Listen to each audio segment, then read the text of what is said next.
As I was watching the actor, Alexander Skarsgård, I was reminded of a line from the show Vikings. No man can walk through life without things happening to him, says the character Ragnar, while looking a resentful woman in the eyes. It's his wife. She has just found out he had been romantically involved with another woman. He's telling her it's a woman whom he just met, near a cascade, while he was with his men. The look of Ragnar's eyes, while intense, expresses neither regret nor sorrow. Everything he says, and especially what he doesn't say, boils down to that he just couldn't help it, implying he would do it all over again. If there's any shame, it lies in the reaction of his wife, not his actions. I haven't seen Vikings, but I remember seeing that scene. Alexander Skarsgård played a Viking just recently in The Northman. No man can walk through life without things happening to him is the sentence of a man giving into temptation. Infinity Pool is a story about a man that just goes with it. A film that suggests it is being scared, so scared, that completely destroys doubt. And that fear creates not prudent human beings, but yes-sayers. Yes, yes-sayers. Because when you say yes to everything, you'll be in good hands, right? It's therefore, fear, completely futile, worse, ferocious, or barbaric for those particular Norse fanatics. The film challenges the notion of addiction, asserting that it's ultimately a choice. Either you give in, or you don't. This is also implied by a scene at the beginning of a detective smoking a cigarette, before dropping it on the ground, revealing an entire collection of burnt out tubes. You realize this man smokes cigarettes, yes, but only there. Only when the time and place call for it, which in this case is an interrogation in a room with two chairs placed in front of each other, this man smokes. Sometimes you really hate yourself. Whether it is while watching old photographs, hearing your recorded voice, or something you wrote or said minutes ago. It's a powerful hate. Where does that hate go? As far as I know, it goes away, only for it to return later. But what if it didn't? What if that hate stayed? What would it become, and what would it exaggerate towards? How would it fit in a technology-driven environment? You make it practicable, workable, like an addiction. This is a reason why people cut themselves. It's why this movie has clones, and it's also why this movie has been made. This movie is a response to people who say they are in a writer's block.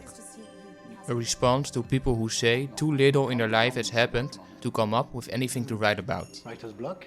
It can be something exciting or sad. Something traumatic or happy. Something scary or funny. This island and the people on it have it all. Now, life is about experiencing, isn't it? That includes self-harm. Because what is a writer's block if it doesn't contain self-hate?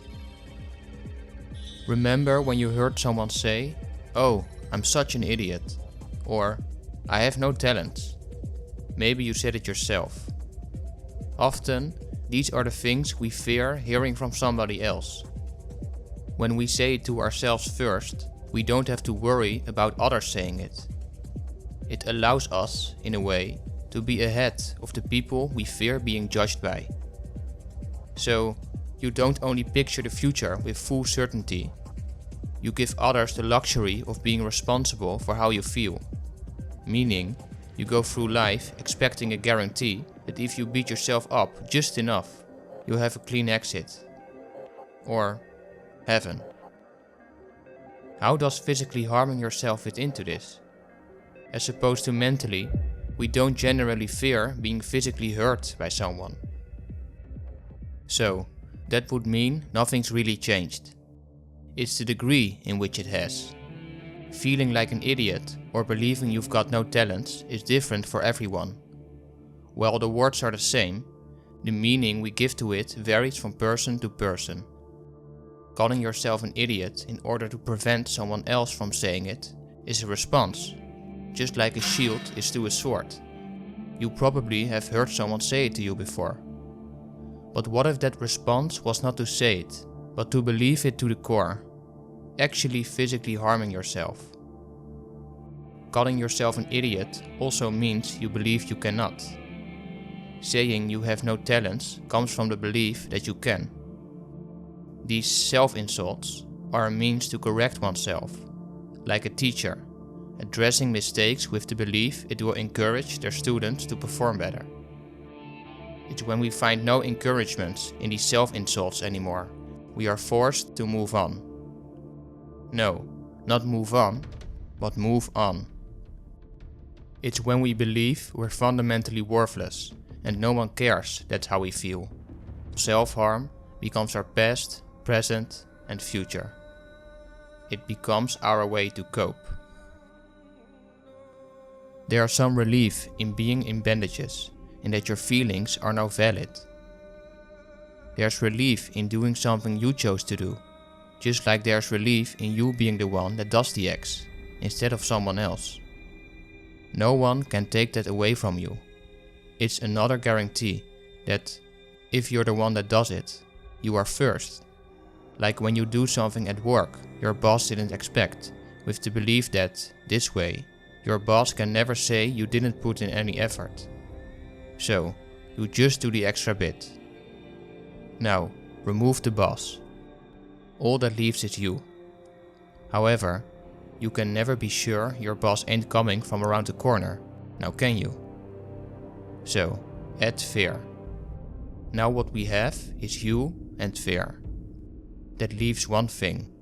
Just one thing to be able to keep on doing this. The pain. Managing the pain.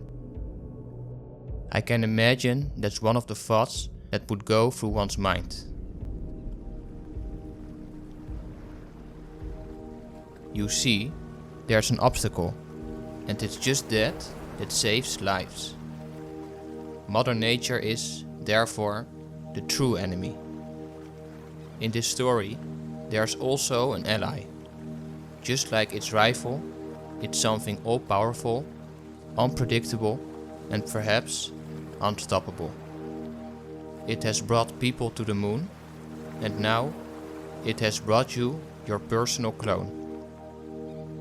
Prepare to die, but not really. That's good. Prepare to get hurt, but not really. That's good. Prepare to get frightened, but not really. That's bad.